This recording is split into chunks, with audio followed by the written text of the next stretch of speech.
લાલચી બગલો. એક ગાઢ જંગલમાં એક તળાવ હતું. એના કિનારે એક બગલો રહેતો હતો. એ જ તળાવમાં ઘણી બધી માછલીઓ અને અન્ય જળચર પણ રહેતા હતા. જ્યારે બગલો જવાન હતો ત્યારે એ આરામથી શિકાર કરીને શાંતિથી રહેતો હતો. હવે બગલો વૃદ્ધ થઈ ગયો હતો અને એ પહેલાની જેમ સ્ફૂર્તિથી માછલીઓ નહોતો પકડી શકતો. હંમેશા એને ભૂખ્યું રહેવું પડતું હતું. એકવાર તો આખો દિવસ એક પણ માછલી ન મળી. તો બગલાએ જવાબ આપ્યો, મારા વાલા મિત્રો, હું તમારા બધા માટે રડી રહ્યો છું. એક જ્યોતિષીએ મને જણાવ્યું કે જલ્દી જ આ તળાવ સુકાવાનું છે. પછી તમારા બધાનું શું થશે?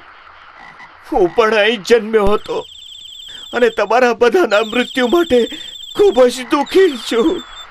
એ ચિંતાના કારણે મેં ખાવાનું પણ છોડી દીધું છે. ભોળી માછલીઓ બગલાની વાત સાંભળીને ડરી ગઈ. એમણે એની પાસે સહાયતા માંગી. અરે ભાઈ બગલા, તમે તો સૌથી મોટા અને અનુભવી છો. અમને આ સંકટથી બચાવો, અમારી મદદ કરો. ધૂર્ત બગલો એ જ તકની રાહ જોઈ રહ્યો હતો. એ મદદ કરવા માટે તરત જ રાજી થઈ ગયો. અહીંથી થોડે જ દૂર બીજું મોટું તળાવ છે. હું તમને બધાને એક એક કરીને આરામથી ત્યાં પહોંચાડી દઈશ. એ જ વાત સાંભળીને માછલીઓ અને બીજા જળચર પ્રાણીઓ બહુ જ ખુશ થયા અને બગલાને ધન્યવાદ આપવા લાગ્યા. વૃદ્ધ બગલાને પણ પોતાના ભોજનની સમસ્યાનો ઉપાય મળી ગયો. સહાયતા કરવાના ઉદ્દેશ્યથી બગલો એક એક માછલી લઈ જવા લાગ્યો. પણ વૃદ્ધ બગલો કોઈ સાધુ સંત નહોતો. સહાયતા કરવી એ તો એક નાટક હતું.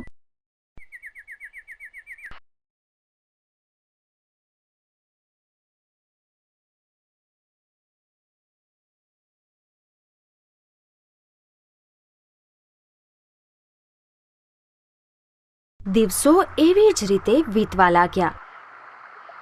જગ્યા બદલવાની ઉત્સુકતામાં દરેક દિવસે બધા જ પ્રાણી એને જલ્દીથી લઈ જવાની વિનંતી કરવા લાગ્યા. બગલાને હવે પેટ ભરીને ખાવાનું મળવા લાગ્યું અને બગલો ખુશ રહેવા લાગ્યો. એક દિવસ તળાવમાં રહેવાવાળા એક કરચલાએ બગલાને કહ્યું, હું કેટલા દિવસથી તમને લઈ જવા માટે વિનંતી કરી રહ્યો છું. તમે તો ફક્ત માછલીઓને જ લઈ જાઓ છો, પરંતુ આજે તો મારો વારો છે ને. કૃપા કરીને તમે મને તમારી પીઠ પર બેસાડીને એ તળાવ સુધી લઈ જાઓ. કરચલાને પીઠ પર બેસાડીને એ ઉડવા લાગ્યો. ચાલો આજે જરા સ્વાદ બદલી લો. એ જ માછલીઓ ઘણા દિવસથી ખાઈ રહ્યો છું. કરચલાએ પૂછ્યું, મિત્ર, એ બધી માછલીઓ નવી જગ્યા પર ખુશ તો છે ને? બગલો વિચારી રહ્યો હતો, હવે આ કરચલો પીઠ પરથી ક્યાં જશે? તળાવથી પણ દૂર આવી ગયા છીએ. ચાલો એને સાચું જ કહી દઉં. બિચારો. બગલો હસીને બોલ્યો, કેવું તળાવ મૂરખ! ત્યાં કોઈ તળાવ નથી. તું ચિંતા ન કર. બધી માછલીઓ મારા પેટમાં સુરક્ષિત છે અને હવે તું પણ મારું ભોજન બનવા માટે તૈયાર થઈ જા. બગલાની ચાલાકી કરચલો સમજી ગયો. એણે બગલાની લાંબી ડોક મરડી નાખી અને એ ધૂર્ત બગલો એ જ સમયે મરી ગયો. કરચલો પાછો તળાવ પાસે આવ્યો અને એણે બધાને બગલાના ધૂર્તપણાના વિષયમાં જણાવ્યું. બધાએ કરચલાની પ્રશંસા કરી અને એનો આભાર માન્યો.